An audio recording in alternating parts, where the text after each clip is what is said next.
Hey guys, it's Jennifer with the Oklahoma team, and I have been getting a lot of comments about the videos I've been making about listing your home, tips and tricks to get the most for your home and to get it sold the fastest too. So I thought I'd make another video. I get a lot of questions on listing appointments from people when they want to sell their home, but they actually already have a brand new home that they're moving into. And so they always say, should we leave the house empty to sell, or isn't it better if we leave some of our furniture behind to help stage the home? Well, the answer is it depends, of course. In general, if you're questioning between the two, it's always better to leave it empty. An empty home helps the rooms feel bigger and helps people to envision their own style, their own furniture in the space.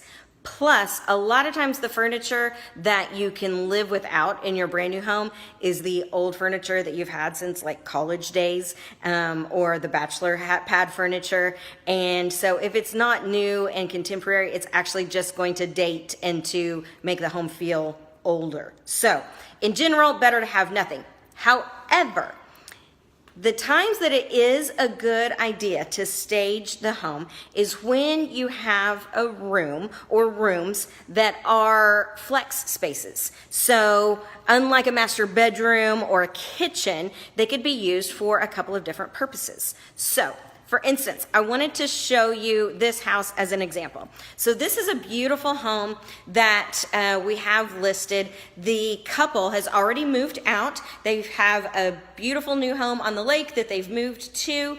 And so they have the exact same question. So what I suggested is we don't need to stage this living room. It's obviously a living room, and it's actually flanked in between the kitchen and, if you can see here, the fireplace. So there's no question it's a living room with no furniture in it. It actually makes it look bigger, which is great, and it's pretty easy to know how to set up furniture in this space. However, this room, every time we have buyers come in, they look at it and they just kind of get this questionable look on their face, like, well, what would I do with that space? So it's a space right off of the living room. It's not a study, it's not a formal dining room, it's obviously not a bedroom. What would we do with it? So in this case, we actually hired an interior designer to come in and stage this space. So for about $250 a month, she brought in some furniture. Now notice that it's set up like a sunroom, okay? Honestly, it's probably not set up how someone would have it for everyday living.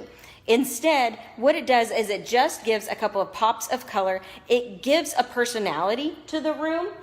That's also important because, as you can see, it's right across from the front door. So when people come in this front door, that's the first thing that they see. So it just gives a visual welcome.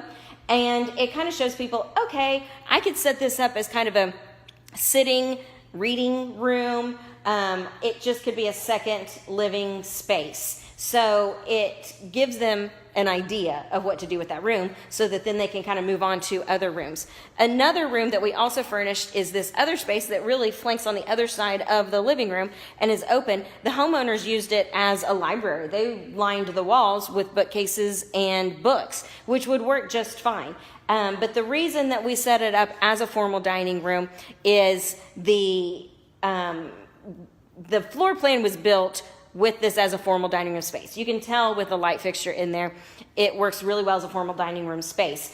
And it gives visual measurement. So a buyer can come in here and say, oh, okay, my table is about that size that we would want to put in there, or a little bit bigger, and I can see that that's okay because we have a little bit of extra space. So it just gives visual measurement to the room. A formal dining room space, very often people will just stand in there and stare at it and try to imagine their table in the space, and it's hard to tell if it's too big or too small. So that just gave visual measurement to the room.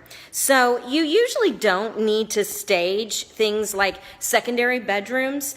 Their bedroom, people know what to do with those rooms. A master bedroom, maybe, but really all you kind of need is a bed if the room is on the medium to smaller end, because people, the only thing that they're thinking in their mind is, will my bed fit in here? So will a king size bed fit in this room? In this case, these were the only two rooms that were questionable as far as functionality and size. So we only needed to spend the money to put furniture in there for 2 rooms rather than an entire home. So think about letting the buyer envision their own style in a home, okay? So don't leave your old furniture in a home just to have furniture in a home. But also just give rooms that have multifunctions, have questions like, what would I do with this room? Give them a purpose with some furniture. So that's my tip for empty homes or homes that aren't lived in. Give them just a little bit of love. Take away any objection, any question that a buyer might have about buying your home and loving it just as much. Thanks so much.